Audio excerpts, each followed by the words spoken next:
টিঙ্কু টুকিটাকিতে তোমাদের অনেক অনেক স্বাগত। আজ আমি নিয়ে চলে এসেছি শীতের মৌসুমে বেগুন, আর এটাকে আমি খুব চটজলদি বানানোর জন্য আজকে আমি তোমাদেরকে বেগুন ভাপা করে দেখাবো।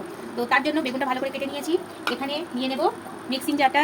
তো এখানে একটা মশলা করে নেব 1 চামচ, আর হাফ চামচ আমি এখানে কালো সরষে দিলাম, আর পোস্তও দেবো এখানে 2 চামচ মতো আমি এখানে পোস্ত দিলাম, কাঁচা লঙ্কা দেবো 3টে।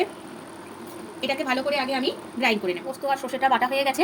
এবার এরকম আমি একটা বাসন নিয়ে নেব, সেখানে বেগুনগুলো আগে দেওয়ার আগে আমি ভুল করে ফেলছিলাম, এখানে দিয়ে দেবো আমি সর্ষে পোস্তটা। ভালো করে সর্ষে পোস্তটাকে দিয়ে দেবো, সর্ষে পোস্ত দিয়ে দিলাম। এবার এখানে দেবো আমি হলুদ, খুব বেশি হলুদ দেবো না, 1 চামচের মতন একটু হলুদ দিয়ে দিলাম। আর দেবো পরিমাণ মতো লবণ, এখানে আমি 2 চামচ লবণ দিলাম। আর দেবো এখানে কিছুটা টক দই দিয়ে এটাকে ভালো করে মশলাটাকে আগে আমি মাখিয়ে নেব। এবার কালারের জন্য আমি এখানে অল্প একটু কাশ্মীরি লঙ্কা গুঁড়ো দিচ্ছি, তোমরা এটা অ্যাভয়েড করতে পারো, না দিলেও হবে। ভালো করে এটা মেখে নেব।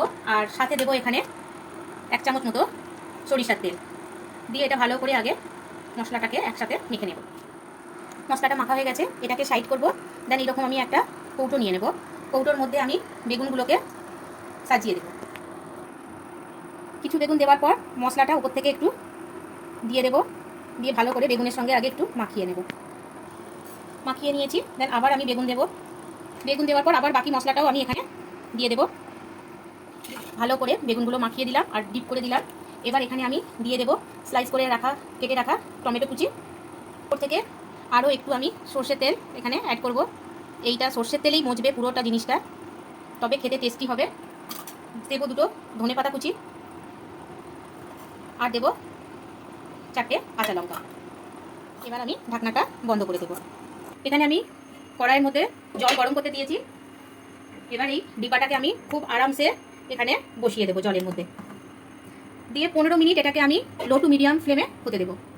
গ্যাস অফ করে দিয়েছি। এবার ঢাকনাটা খুলে এটাকে নামিয়ে নেবো। তো একটু ঠান্ডা হওয়ার জন্য আমি অপেক্ষা করবো, খুব গরম আছে এটা। দেখো এটা নামিয়ে নিয়েছি। এবার ঢাকনাটা আমি খুলে নেব। দেখো কি সুন্দর কালারটা এসছে, খেতে তো দারুণ লাগবে। তো চলো বন্ধুরা, তোমাদের যদি রেসিপিটা ভালো লাগে তো এটা বাড়িতে একবার ট্রাই করে খাবে, গরম ভাতের সঙ্গে জাস্ট জমে যাবে। আর রেসিপি ভালো লাগলে প্লিজ একটা লাইক করে দিও, কেমন হয়েছে আমাকে কমেন্ট করে জানিও। আর যদি চ্যানেলে আমার নতুন হও তাহলে সাবস্ক্রাইব করে দিও। Thank you.